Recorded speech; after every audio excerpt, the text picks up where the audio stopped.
కలియుగ వాసుడైన శ్రీ వెంకటేశ్వర స్వామి నిజంగా కళ్ళు తెరిచాడా? ఆ దృశ్యంని చూసిన అర్చకుల నోట మాట రాలేదా? అసలు గురువారం అంటేనే తిరుపతిలో ఎందుకంత భయపడతారు? నిత్య పూజలందుకునే ఈ కలియుగ వాసుడికి 12 ఏళ్లు పూజలు చేయలేదా? తిరుమల కొండ వెంకటేశ్వర స్వామిది కాదా? అన్నీ దోచుకున్న బ్రిటిషర్లు శేషాచలంపై ఉన్న శ్రీనివాసుణ్ణి ఎందుకు తాకలేకపోయారు? శ్రీనివాసుడి కళ్ళను అర్చకులే కావాలని మూసేస్తారా? బ్రిటిష్ వ్యక్తి ఇచ్చిన సింబల్ని స్వామివారి నామంగా వాడుతున్నామా? అసలు వీటన్నిటి వెనుక ఉన్న కారణం ఏంటనేది ఈ వీడియోలో తెలుసుకుందాం. సో వీడియో ఇంట్రెస్టింగ్గా ఉంటుంది కాబట్టి స్కిప్ చేయకుండా ఎండ్ వరకు చూసి ప్రయత్నం చేయండి. ఈ వీడియోలోకి వెళ్లే ముందు కామెంట్స్లో ఓం నమో వెంకటేశాయ అని స్మరించండి. ఫ్రెండ్స్, మీరు ఆ తిరుమల శ్రీవారి భక్తులైతే ఓం నమో వెంకటేశాయ అని కామెంట్లో స్మరించండి. ప్రతి ఒక్కరికి తిరుమల శ్రీవారి గురించి తెలిసిందే. అంతేకాదు ఆ స్వామివారి లీలలు కూడా తెలిసిందే. ఆయన పిలుపు లేనిదే మనం ఆయనని దర్శించుకోలేం.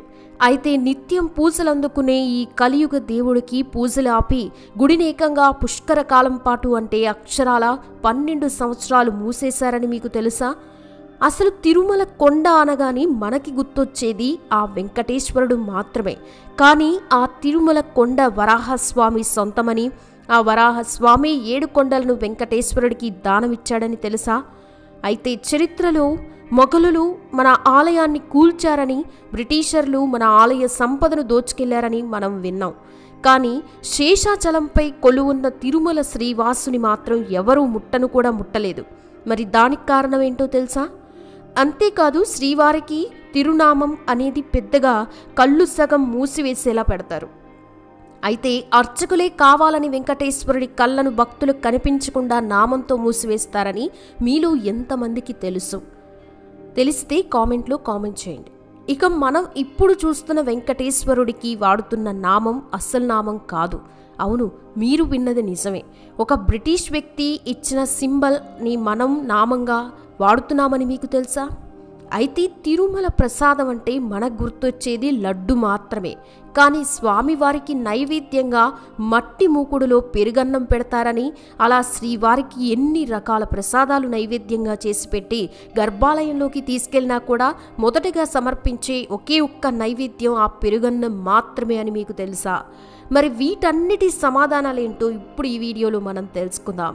సో వీడియో చాలా ఇంట్రెస్టింగ్గా ఉంటుంది కాబట్టి ఎక్కడ స్కిప్ చేయకుండా ఎండ్ వరకు చూడండి. ముందుగా స్వామివారు తిరుమల కొండకి ఎందుకు రావాల్సి వచ్చిందో తెలుసుకుందాం. అయితే ఒకరోజు సరస్వతీ నదీ తీరంలో మునులు మన భూమి మంచిగా ఉండాలని యజ్ఞం చేస్తూ ఉండగా వారికి ఒక సందేహం వచ్చింది. అసలు ఇప్పుడు మనం చేస్తున్న యజ్ఞ ఫలాన్ని త్రిమూర్తులలో ఎవరికి సమర్పించాలి? అసలైంది త్రిమూర్తులలో ఎవరు శ్రేష్ఠులు అని ఆ మునులంతా మాట్లాడుకుంటున్నారు. కానీ వారికి ఏం తట్టపోయేసరికి ఆ మునులందరూ వాళ్ళలో గొప్పవాడైన భృగు మహర్షి దగ్గరికి వెళ్తారు. నిజానికి భృగు మహర్షి ఆ మునులలో గొప్పవాడు, గొప్ప జ్ఞాని. అంతేకాదు త్రిమూర్తుల కంటే తానే గొప్పవాడినని భావించే ముక్కోపి కూడా. ప్రతి చిన్నదానికి కోపం తెచ్చుకుని అందరినీ శపిస్తూ ఉండేవాడు. అయితే ఆయన దగ్గరకు వెళ్ళిన ఆ మునులు త్రిమూర్తులలో ఎవరు శ్రేష్ఠుడో కనుక్కోమని కోరతారు. దాంతో భృగు మహర్షి యజ్ఞఫలం ఎవరికి ఇవ్వాలో నిశ్చయించుకోవడానికి, త్రిమూర్తులలో ఎవరు శ్రేష్ఠుడో తెలుసుకోవడానికి మొదటిగా బ్రహ్మదేవుడు ఉంటే సత్యలోకానికి వెళ్ళాడు. కానీ బ్రహ్మదేవుడు అక్కడికి వచ్చిన భృగు మహర్షిని పట్టించుకోకుండా ధ్యానం చేసుకుంటాడు. అప్పుడు భృగు మహర్షి బ్రహ్మదేవుడికి వందనం చేస్తూ, బ్రహ్మదేవా, నేను భృగువును వచ్చాను అని అనగా బ్రహ్మదేవుడి దగ్గర నుండి ఉలుకు పలుకు లేదు. మళ్ళీ భృగు మహర్షి గట్టిగా, బ్రహ్మదేవా, నేను భృగువును వచ్చాను అని పదే పదే అనడంతో ఆ బ్రహ్మదేవుడు పలక్కపోవడంతో భృగు మహర్షి కోపంగా, బ్రహ్మదేవా, యజ్ఞఫలాన్ని అందివ్వడానికి వచ్చిన నన్ను కనీసం పలకరించకపోగా నేను పిలిచినా నువ్వు పలకడం లేదు. దీని ఫలితంగా నీకు భూలోకంలో ఆలయమే లేకుండా ఉండుగాక అని శపించి భృగు మహర్షి సత్యలోకం నుండి కైలాసానికి వెళ్ళాడు. అయితే అక్కడ కూడా శివపార్వతులు భృగువును పట్టించుకోకుండా తమ ఏకాంత మందిరంలో తాండవ నృత్యం చేస్తున్నారు. అప్పుడు భృగు మహర్షి మహేశ్వరుడికి వందనం, నేను భృగువుని వచ్చాను అని ఇలా ఎన్నిసార్లు పిలిచినా అక్కడ కూడా శివుడు పట్టించుకోకపోవడంతో భృగు మహర్షికి కోపం వచ్చి, మహేశ్వర, వచ్చిన అతిథిని ఆహ్వానించాల్సింది పోయి నన్ను పట్టించుకోకుండా నువ్వు అవమానించావు. ఇకపై భూమి మీద లింగ రూపంలో మాత్రమే నువ్వు పూజలు అందుకుంటావని శపించి అక్కడి నుంచి బయలుదేరి చివరికి వైకుంఠంకి వెళ్తాడు. అయితే విష్ణుమూర్తి భృగు మహర్షిని పట్టించుకోకుండా లక్ష్మీదేవితో ఏకాంతంగా మాట్లాడుతూ ఉండడంతో ఈసారి భృగు మహర్షికి కోపం రావడంతో విష్ణుమూర్తి దగ్గరికి వెళ్ళి లక్ష్మీదేవి నివాస స్థలమైన విష్ణుమూర్తి గుండెలపై ఒక్క తన్ను తన్నాడు. అది చూసి లక్ష్మీదేవి భయపడి కోపంతో రగిలిపోయింది. కానీ విష్ణుమూర్తి మాత్రం వెంటనే తప్పయింది మునీశ్వర అంటూ భృగు మహర్షి కాళ్ళు పట్టుకొని శాంతించమని వేడుకున్నాడు.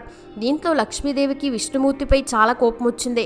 నేను ఉన్న స్వామివారి హృదయ స్థానాన్ని తన్ని నన్ను ఇంత అవమానించావా, ముక్కోపి మునిని శపించాల్సింది పోయి ఆయన కాళ్ళు పట్టుకొని వేడుకోవడం ఏంటి? ఒక స్త్రీకి తన ఇంట్లోనే తనకి ఇంత అవమానం జరగచ్చా? ఇక ఈ చోట నేను ఉండను, నేను ఈ వైకుంఠం వదిలి వెళ్ళిపోతాను అని లక్ష్మీదేవి కోపంగా వైకుంఠం వదిలి వెళ్ళిపోయింది.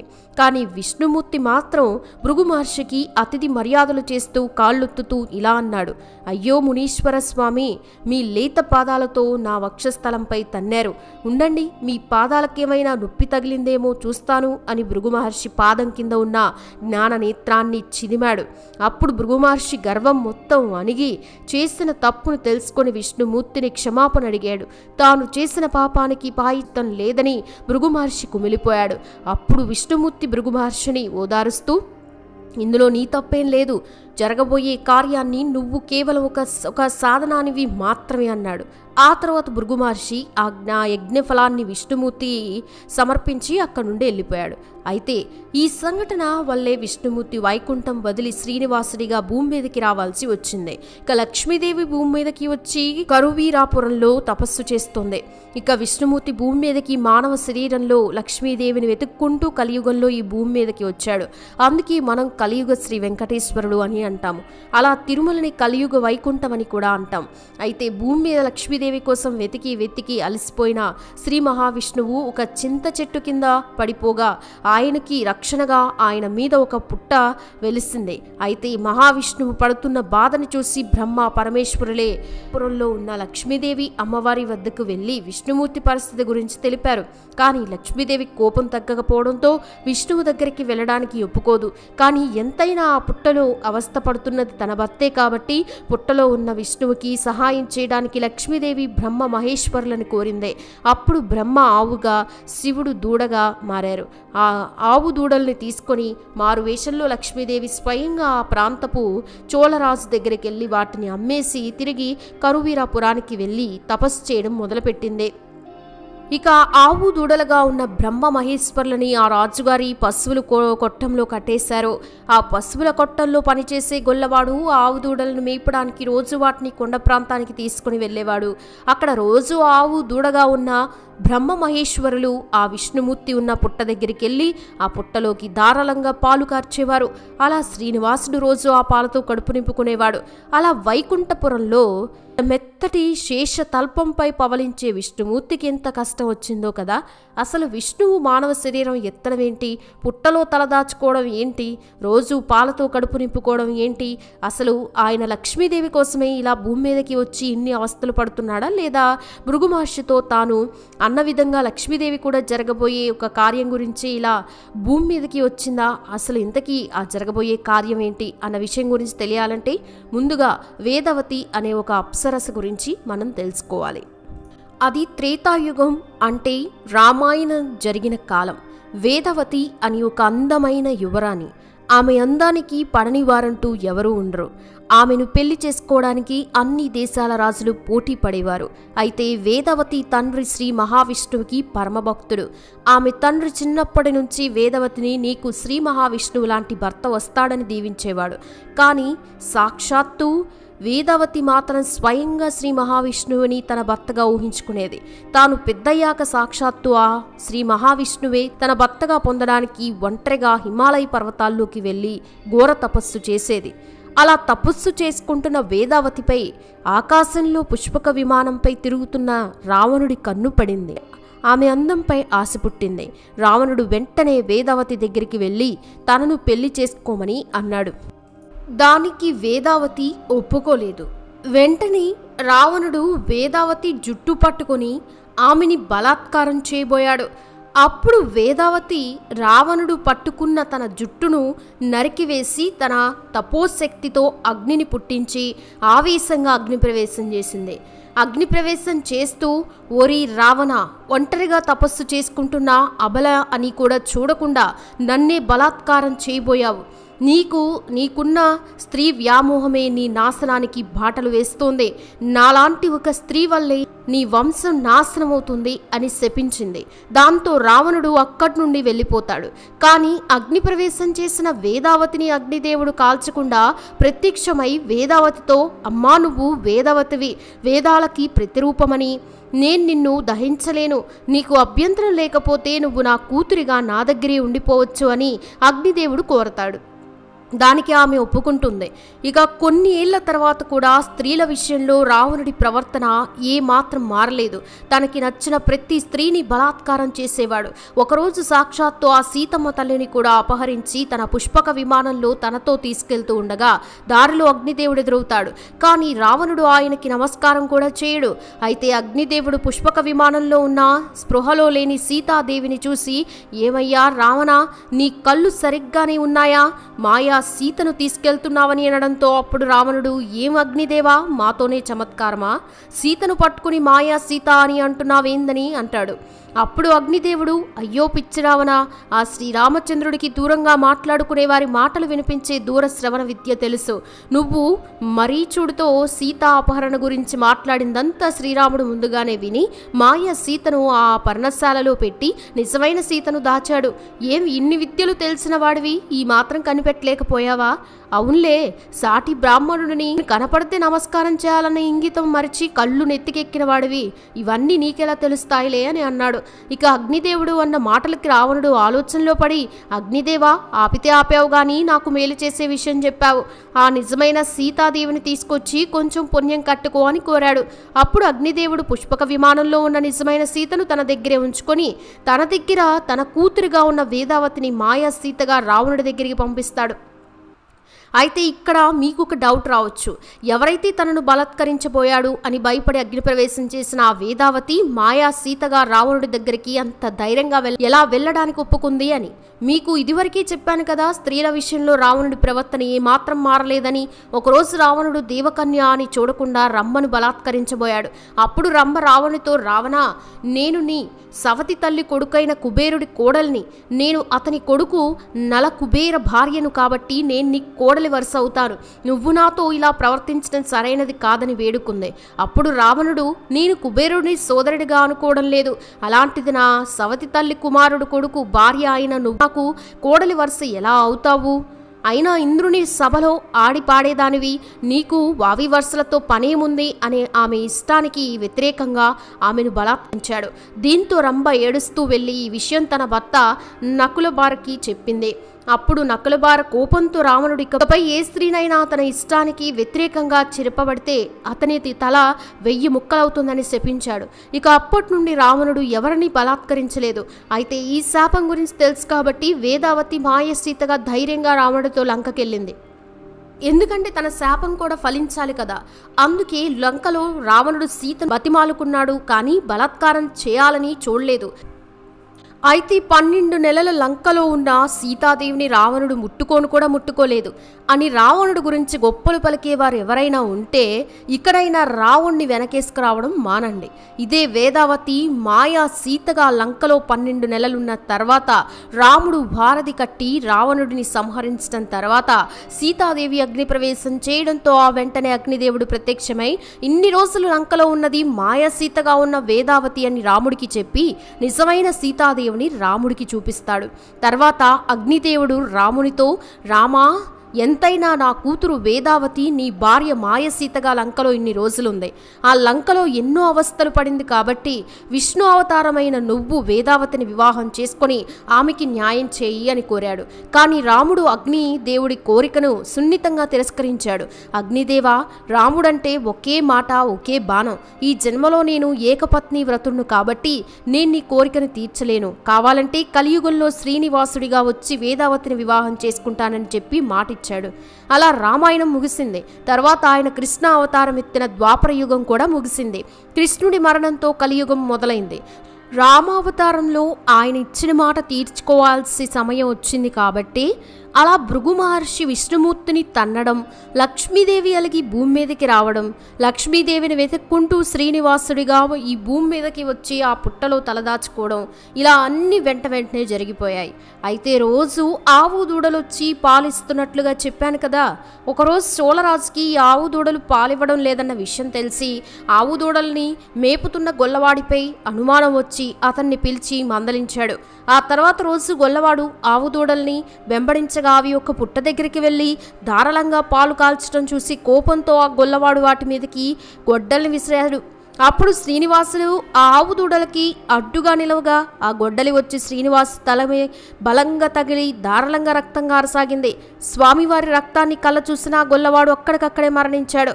తర్వాతి రోజు అసలు అక్కడ ఏమైందో అని తెలుసుకోవడానికి వచ్చిన చోళరాజును చూసిన శ్రీనివాసుడు కోపంగా ఆ చోళరాజును రాక్షసుడిగా మారిపోని శపిస్తాడు. అప్పుడు చోళరాజు శ్రీనివాసుడితో, గొడ్డలి విసిరింది ఆ గొల్లవాడు, తప్పు చేసింది ఆ గొల్లవాడు, మరి నాకెందుకు స్వామి ఈ శిక్ష అని అడిగాడు. అప్పుడు శ్రీనివాసుడు సమాధానంగా, ఇక్కడ రాజువు నువ్వు నీ దగ్గర పనిచేస్తున్న వారిని నమ్మాల్సింది పోయి అతన్ని అనుమానించావు కాబట్టి అతను అలా గొడ్డలి విసిరేలా క్రూరంగా ప్రవర్తించాడు. కాబట్టి దీనికి శిక్ష నువ్వే అనుభవించాలి. ఈ జన్మలో నీ ఆయువు తీరే వరకు నువ్వు రాక్షసుడిగానే ఉంటావని చెప్తాడు. ఇలా కొంతకాలం గడుస్తుంది. అయితే ఒక వ్యక్తి వరాహ అవతారంలో మంది మార్బలంతో రోజు ఆ కొండ ప్రాంతమంతా కలియ తిరిగేవాడు. రోజు అటుగా వస్తున్న అతన్ని చూసి శ్రీనివాసుడు వెంటనే వెళ్ళి పొదల్లో దాక్కునేవాడు. ఒకరోజు వరాహమూర్తి పొదల్లో దాక్కున్న ఆ శ్రీనివాసుని పట్టుకుని, ఎవరు నువ్వు? నా అనుమతి లేకుండా నా క్షేత్రంపై నువ్వు ఎందుకున్నావు అని అడిగాడు. అప్పుడు శ్రీనివాసుడు జరిగిందంతా చెప్పి, నేను కలియుగాంతం వరకు ఇక్కడే ఉంటానని, మీరు నాకు కొంత స్థలం ఇచ్చినట్లయితే నేను ఇక్కడే కలియుగాంతం వరకు ఉండి నా భక్తులకి దర్శనమిస్తాను అని అంటాడు. అప్పుడు వరాహమూర్తి చమత్కారంగా, అలా ఊరికే స్థలం ఇలా ఇస్తారయ్యా? ఈ కలియుగంలో స్థలం ఎంతో అమూల్యం. నీకెంత స్థలం కావాలో అంత స్థలానికి ధనాన్ని చెల్లించని అడుగుతాడు. అప్పుడు శ్రీనివాసుడు, నా దగ్గర ఇప్పుడు లక్ష్మి లేదు, అలాంటిది నా దగ్గర ధనం ఎలా ఉంటుంది? కావాలంటే మీకు ఒక మాట ఇస్తున్నాను. ఎవరైతే నా దర్శనానికి ఇక్కడికి వస్తారో వారు మొదట మిమ్మల్ని దర్శించుకోవాలి, తర్వాతే నన్ను దర్శించుకోవాలి. అలా చేసిన వారి దర్శనాన్ని మాత్రమే నన్ను దర్శించుకున్నట్లుగా నేను స్వీకరిస్తానని చెప్తాడు. దాంతో వరాహమూర్తి సంతోషంగా ఒప్పుకుంటాడు. చూసారా, బహుశా కలియుగం అంటే ఇదేనేమో. ఇక్కడ దేవుడే సాటి దేవుడితో నువ్వు అడిగింది ఇస్తాను, సరే మరి నాకేంటి అన్నట్టుగా మాట్లాడాడు. వరాహమూర్తి ఆ శ్రీనివాసునికి స్థలాన్ని ఇస్తాడు. ఆ శ్రీనివాసుడు పుట్టలో తల దాచుకుంటున్నాడని తెలిసి వరాహమూర్తి తన ఆశ్రమంలో తనకు సేవలందిస్తున్న వకులమాత దగ్గరికి ఆ శ్రీనివాసుని తీసుకుని వెళ్తాడు. శ్రీనివాసుని చూసిన వెంటనే వకులమాతకి తన గత జన్మ గుర్తుకొస్తుంది. గత జన్మలో ఆవిడ యశోదామాతగా శ్రీకృష్ణుని పెంచింది. కానీ శ్రీకృష్ణుడు యశోదాదేవి ప్రమేయం లేకుండా 8 పెళ్లిళ్లు చేసుకుంటాడు. ఇక ఒకరోజు తన కొడుక్కి తన చేతుల మీదుగా వివాహం జరిపించే భాగ్యం తనకి లేదా అని చింతిస్తున్న యశోదను చూసి శ్రీకృష్ణుడు ఓదారుస్తూ, అమ్మా, కలియుగంలో నా పెళ్లి నీ చేతుల మీదుగా అంగరంగ వైభవంగా జరుగుతుంది అని వరం ఇచ్చాడు. అలా ఇప్పుడు ఆ వరం తీర్చడానికి శ్రీనివాసుడిగా వచ్చాను అని వకులమాతకి అర్థమవుతుంది. ఈ జన్మలో కూడా వకులమాత యశోదాదేవి శ్రీకృష్ణుని సేవించినట్టే శ్రీనివాసుడికి ఒక తల్లిగా సేవలందిస్తుంది. శ్రీనివాసుడికి కళ్యాణ గడియలు దగ్గర పడ్డాయి. తనపై గొడ్డలి విసరడానికి కారణమైన రాజు రాక్షసుడిగా మారాడు కదా, అతని ఆయువు తీరి చోళరాజు ఆకాశరాజుగా మళ్లీ జన్మించాడు. ఈ జన్మలో అతను ఒక చంద్రవంశపు రాజు. అతనికి ఒక తమ్ముడున్నాడు. అతని పేరు తొండమాన్ చక్రవర్తి. రాజు అయిన ఆకాశరాజుకు పిల్లలు లేరు. పండితుల సూచన మేరకు పిల్లల కోసం యాగం చేశాడు. యాగం అయిపోయాక యాగం చేసిన స్థలాన్ని బంగారు నాగలితో తవ్వించగా ఆ నాగలికి భూమిలో ఏదో తగిలినట్టు ముందుకి కదల్లేదు. అక్కడ ఏముందో అని తవ్వి చూసిన ఆకాశరాజుకి బంగారు పెట్టెలో ఒక పసిబిడ్డ కనిపిస్తోంది. ఆ పసిబిడ్డ ఎవరో కాదు, త్రేతాయుగంలో ఆ విష్ణుమూర్తిని భర్తగా పొందాలని తపించిన వేదావతే ఇలా పద్మావతిగా ఆకాశరాజు దంపతులకి దొరికింది. ఒకరోజు పద్మావతి తన చెలికత్తెలతో విహారయాత్రకి వెళ్తుంది. అప్పుడు శ్రీనివాసుడు ఉన్న ఆశ్రమం మీదకి ఒక మదప టేనుగు వస్తుంది. అది ఆశ్రమవాసులపై దాడి చేస్తుంది. శ్రీనివాసుడు ఆ మదపు టేనుగుని తరుముతూ అడవిలోకి వెళ్తాడు. ఆ మదపు టేనుగు అడవిలోకి తరిమి కొడతాడు. అక్కడి నుండి ఆశ్రమానికి తిరిగి వస్తూ విహారయాత్రకి వచ్చిన పద్మావతి దేవిని చూసి ఇష్టపడతాడు. పద్మావతి దేవి కూడా శ్రీనివాసుని చూసిన మొదటి క్షణమే ఇష్టపడుతుంది. అలా వీరిద్దరి చూపులు కలిశాయి. ఇక శ్రీనివాసుడు వెంటనే ఆశ్రమానికి వెళ్ళి వకులమాతతో ఈ విషయం చెప్పాడు. వకులమాత కూడా తన కోరిక తీరబోతుంది. ఎంతో సంతోషించి, ఎవరినైనా నీకు నచ్చిన అమ్మాయి, ఇప్పుడే వెళ్ళి సంబంధం మాట్లాడి వస్తానని చెబుతుంది. కానీ శ్రీనివాసుని నోటి నుండి ఆ అమ్మాయి ఎవరో కాదు, చంద్రవంశపు రాజైన ఆకాశరాజు కూతురు అని చెప్పిన వెంటనే వకులమాత ముఖంలో సంతోషం పోయి సందేహం మొదలవుతుంది. అంత పెద్ద రాజు తన కూతురుని మన ఇంటికి ఎలా ఇస్తాడు నాయనా అని శ్రీనివాసుని బుజ్జగించే ప్రయత్నం చేస్తుంది. కానీ శ్రీనివాసుడు మాత్రం అలిగి, అమ్మా నువ్వు వెళ్ళి ప్రయత్నం చేస్తేనే కదా తెలిసేది, అసలు ప్రయత్నించినదే కాదు కుదరదు అంటే ఎలాగమ్మా అని అంటాడు. ఇక వకులమాత చేసేదేం లేక అటు శ్రీనివాసుని మాట కాదనలేక ఆకాశరాజుతో సంబంధం మాట్లాడడానికి బయలుదేరుతుంది. ఇంతలోనే శ్రీనివాసుడు ఎరుకులసానిగా వకులమాత కంటే ముందే ఆకాశరాజు సంస్థానానికి వెళ్ళి అక్కడ పద్మావతి అమ్మవారు చెయ్యి చూసి సాక్షాత్తుగా శ్రీ మహావిష్ణువే తనకి భర్తగా రాబోతున్నాడని, విష్ణుమూర్తితో తన వివాహం ఎప్పుడో నిశ్చయమైందని వేదవతి కథని ఆకాశరాజు దంపతులకి వివరిస్తాడు. ఆ వెంటనే వకులమాత వచ్చి సంబంధం గురించి మాట్లాడడం, ఆకాశరాజు ఒప్పుకోవడం, శ్రీనివాసుని వివాహం పద్మావతి అమ్మవారితో నిశ్చయం అవ్వడం జరుగుతుంది. స్వయంగా సూర్యుడే ఈ విషయాన్ని కరవీరపురంలో తపస్సు చేస్తున్నట్లు లక్ష్మీదేవి అమ్మవారికి చెప్తాడు.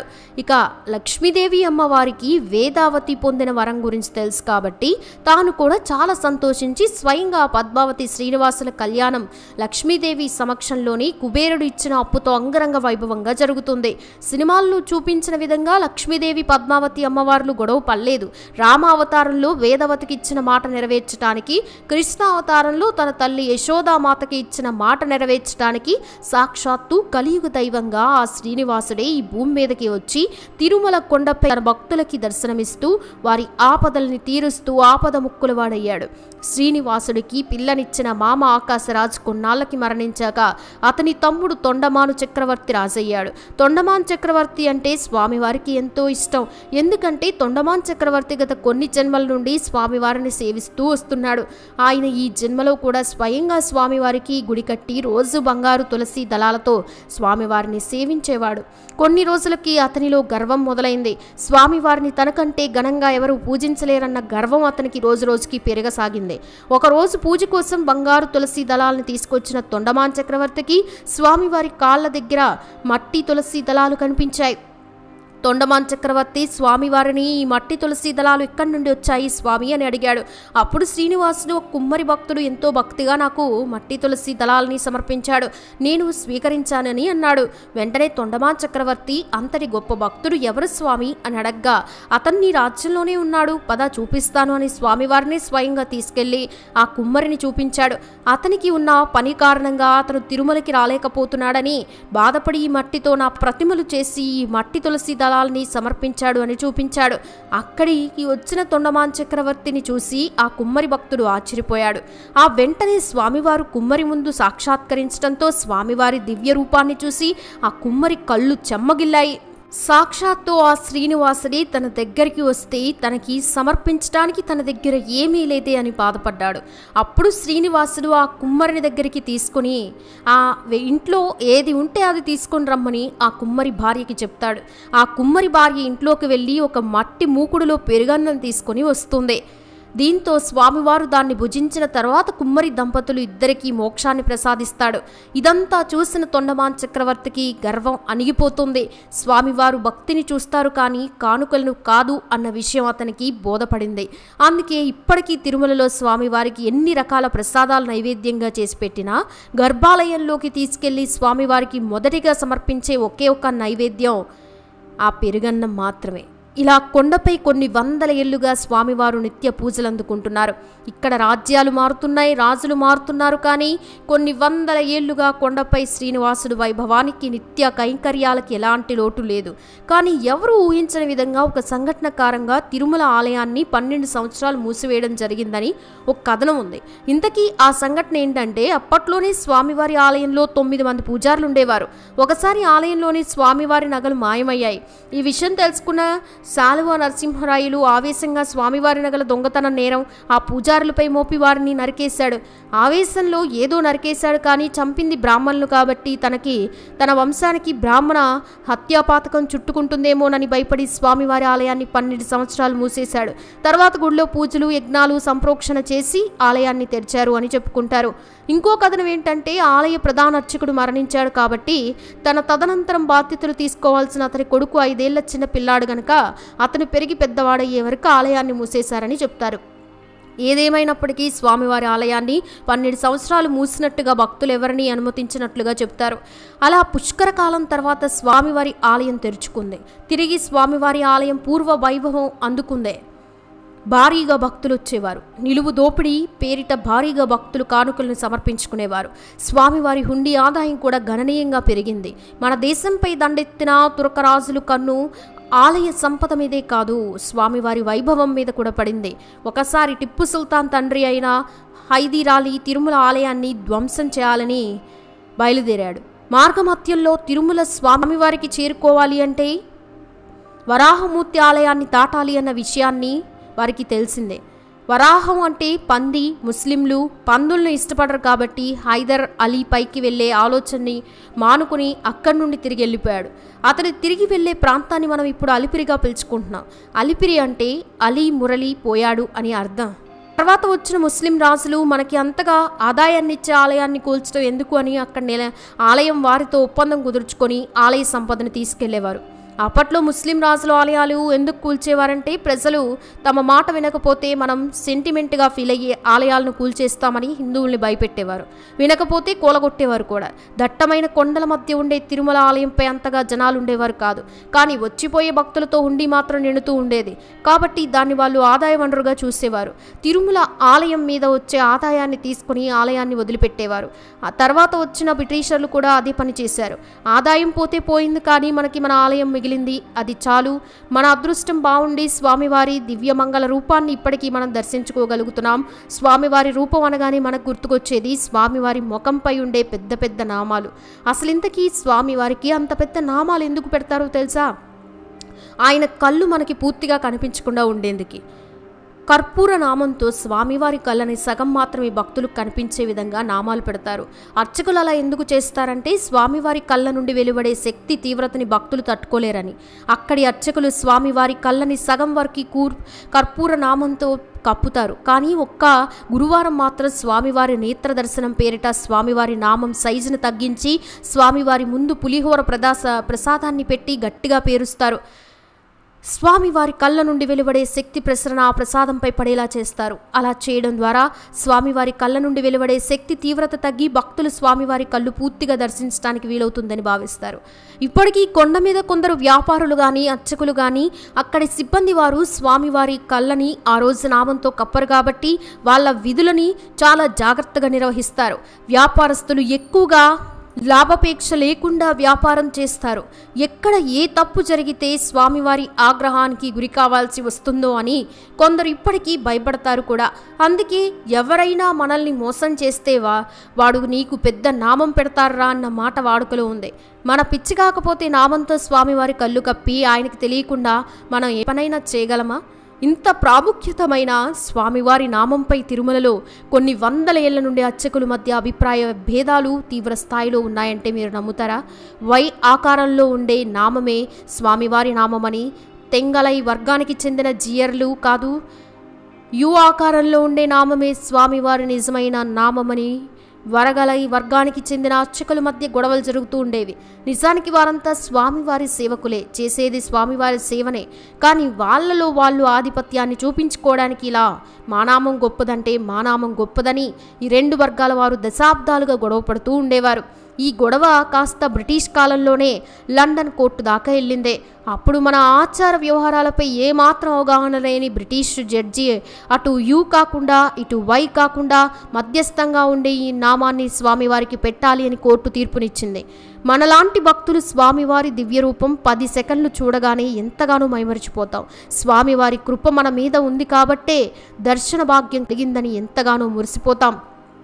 అలాంటిది ఎన్ని జన్మల పుణ్యమో జీవితాంతం స్వామివారిని దర్శించి సేవించుకునే అదృష్టం అక్కడి వాళ్ళైన అర్చకులకి జీయర్లకి కలిగింది. అలాంటి వారు కేవలం వాళ్ళ ఆధిపత్యం చూపించుకోవడానికి ఇలా వెంకటేశ్వరుని నామంపై ఇప్పటికీ గొడవ పడడం చాలా బాధాకరం. చూస్తారు కదా ఫ్రెండ్స్, మరి ఈ తిరుమల వాసుడి గురించి తెలుసుకున్నాక మీకు ఎలా అనిపించిందో కామెంట్స్ రూపంలో తెలియచేయండి.